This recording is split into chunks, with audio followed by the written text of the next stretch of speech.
اللہ ہی اللہ کیا کرو، دکھ نہ کسی کو دیا کرو، جو دنیا کا مالک ہے نام اسی کا لیا کرو۔ السلام علیکم ورحمۃ اللہ وبرکاتہ۔ دوستو، پرائم نیوز میں آج بات کرتے ہیں کہ ہندوستان کا ایک خبیث مردود شیطان راجہ سنگھ جو گستاخ رسول صلی اللہ علیہ وسلم ہیں، وہ پھر گرفتار کر لیا گیا۔ جی ہاں، چلیے آئیے راجہ سنگھ کے تعلق سے آپ جانتے ہیں کہ راجہ سنگھ باقاعدہ یوں سمجھیے کہ ایک پالتو کی طرح ہے، اور فی الحال ملک میں ایسے کچھ پالتوؤں کو ماحول خراب کرنے کے لیے استعمال کیا جا رہا ہے۔ راجہ سنگھ حیدرآباد کا رہنے والا ہے اور بدقسمتی سے اسی تاریخی قدیم شہر کا وہ بی جے پی سے ودھائک بھی ہے۔ راجہ سنگھ باقاعدہ اس سے پہلے بھی ووادوں میں گھرا رہا ہے اور گھرا رہتا ہے، اور شاید اسی سے اس کی روزی روٹی چلتی ہے، کیونکہ ملک میں کچھ لوگ ایسے ہیں کہ جب تک کہ مسلمانوں کا ڈیش ڈیش نہ کھائے تب تک کہ ان کا پیٹ نہیں بھرے گا، اور مسلمانوں کے خلاف بول کر ہی ان کی دکان چلتی ہے، سیاست چلتی ہے، پارٹی چلتی ہے، روزی روٹی چلتی ہے، کھانا ملتا ہے۔ تو انہی پالتو شیطانوں میں سے ایک شیطان ہے راجہ سنگھ۔ پیارے آقا محمد صلی اللہ علیہ وسلم کی شان میں گستاخی کیا۔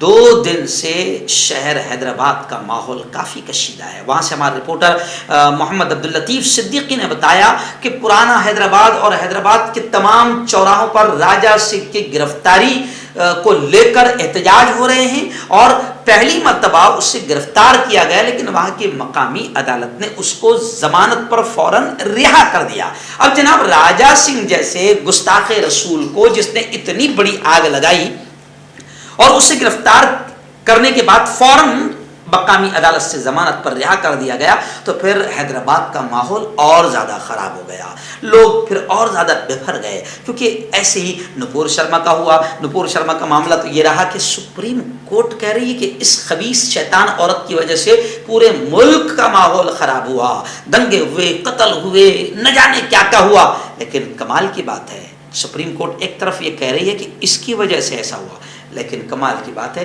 گرفتار نہیں کیا گیا، نہ ہی گرفتاری کے اس کے آدیش دیے گئے، بلکہ اس کی گرفتاری پر روک لگا دی گئی۔ تو کچھ ایسی چیزیں ہوتی ہیں جس کی وجہ سے پھر لوگوں کا غصہ اور بڑھ جاتا ہے۔ حالانکہ میں نے کہا ہوں مسلمانوں، اس وقت آپ غصے سے کام مت لو، اشتعال انگیزی بھڑکاؤ طریقے سے کام مت لو، شیطانوں کی سازشوں کو سمجھو، ان کی سازشوں کو ناکام کرو۔ وہ یہی چاہتے ہیں کہ آپ غصے میں آ کر روڈ پر آ کر پتھر پھینکیں، گولیاں کھائیں، بس نپور شرما کو گرفتار کرو گرفتار کرو، یہ ڈیمانڈ کرتے کرتے 500 مسلمان جیل کی سلاخوں میں چلے گئے، مگر ایک شیطان کو گرفتار نہیں کیا گیا۔ تو ملک کا ماحول ابھی فی الحال ایسا چل رہا ہے، حکومت کا رویہ فی الحال ایسا چل رہا ہے، تو ہم کو بھی بہت ہی ہوش کے ساتھ، جذبات میں آ کر نہیں بلکہ بڑے ہوش، حکمت اور دانائی کے ساتھ کام لینا ہوگا۔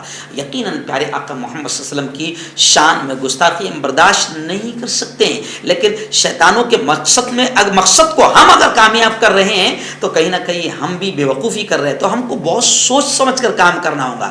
خیر، حیدرآباد میں جیسے ہی راجہ سنگھ کو چھوڑ دیا گیا تو پھر احتجاج آندولن لوگوں کے بڑھ گئے، اور گستاخ رسول کو پھانسی دو کے نعروں کی حیدرآباد میں گونج سنائی دی، اور حرمت رسول پر جان بھی قربان، اور لبیک یا رسول اللہ کے نعرے وہاں پر سنائی دینے لگے۔ پولیس اور باقاعدہ جوانوں کی جھڑپوں کی خبریں بھی سامنے آ رہی ہے، اور خبریں یہ بھی آ رہی کہ دیر رات پولیس نے دروازے توڑ توڑ کر نوجوانوں کو گرفتار کیا۔ اور سب سے خطرناک خبر جناب کہ ٹی راجہ نے اپنے ٹویٹر پر باقاعدہ دھرم یدھ کا اعلان کیا، دھرم یدھ کا اعلان کیا، یعنی یہ ملک کو کس طرف لے جانا چاہتے ہیں اس کو سمجھنا بہت ضروری ہے، اور ان کو ان کی سازشوں میں کامیاب ہونے نہیں دینا ہے۔ اور اس نے دھرم یدھ کا اعلان کیا، اور اب خبریں ہیں کہ سخت ترین PD ایکٹ کا نفاذ کرتے ہوئے راجہ سنگھ کو پھر گرفتار کر لیا گیا ہے۔ راجہ سنگھ نے 22 اگست 2022 کو شری رام چینل پر، ایکچوئل میں رام جی کے نام کو بھی یہ کمینے بدنام کرتے ہیں۔